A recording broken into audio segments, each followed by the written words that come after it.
پھر فرمایا کہ وَلَا تَدْعُ مِن دُونِ اللَّهِ مَا لَا يَنفَعُكَ وَلَا يَضُرُّكَ،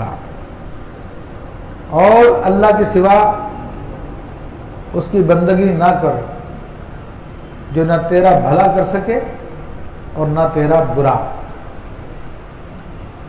اب یہاں پر اللہ تبارک و تعالیٰ اپنی خصوصی صفات کو بیان کر رہا ہے کہ کائنات میں اگر کوئی ذات نفع دے سکتی ہے تو اللہ تعالیٰ کی ذات ہے، یعنی بالذات کوئی نفع کے مالک ہے، اور اگر کوئی بالذات کوئی ضرر دے سکتی ہے، تکلیف دے سکتی ہے، وہ اللہ تعالیٰ کی ذات ہے صرف۔ باقی چیزیں سب کی سب وسیلہ بنتی ہیں، نفع دینے میں وسیلہ بنتی ہے اور ضرر دینے بھی وسیلہ بنتی ہے۔ تو وسیلے کو وسیلہ جان کر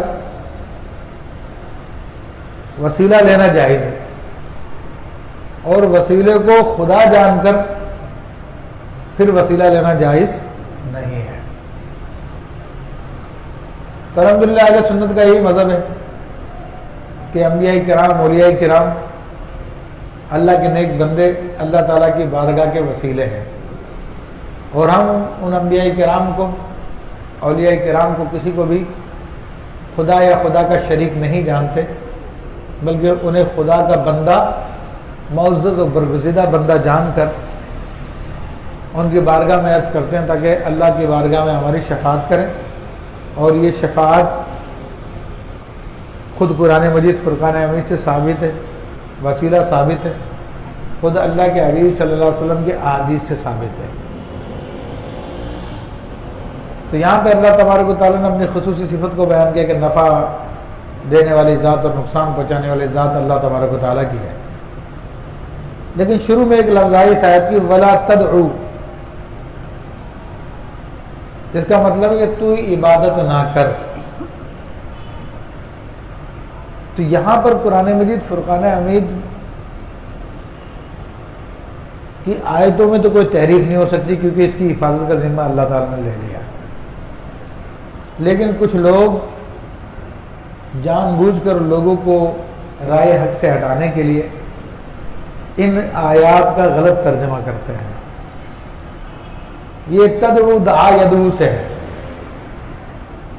جس کا لغوی معنی ہوتا پکارنا، تو اس کا لغوی ترجمہ کر کر وہ کہتے ہیں کہ تو کسی کو نہ پکار اللہ کے سوا، جو نہ تجھ کو نفع دے سکتا ہے نہ تجھ کو نقصان دے سکتا ہے۔ تو عبادت کے معنی کو چینج کر کر وہ پکارنے کے معنی میں لے آتے ہیں، تاکہ یا رسول اللہ کہنا شرک بن جائے معاذ اللہ ان کے نزدیک، یا غوث اعظم کہنا شرک ہو جائے ان کے نزدیک، یا علی مدد کہنا ان کے نزدیک شرک ہو جائے کہ دیکھو قرآن نے منع کیا۔ تو وہ یہ قرآن کی انٹرپریٹیشن سراسر غلط ہے، خود قرآن کی تعلیمات کے خلاف ہے، خود نبی علیہ الصلوۃ والسلام کے احادیث طیبہ کے خلاف ہے۔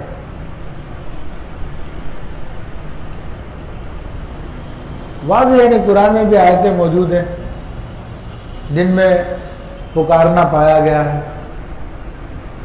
خود ذوالقرنین کا قول بیان کیا قرآن مجید فرقان حمید نے، انہوں نے اپنے قوم کو پکارا عینونی بقوت۔ تو اگر وہ شرک ہوتا تو اللہ کیوں قرآن میں بیان کرتا پکارنا؟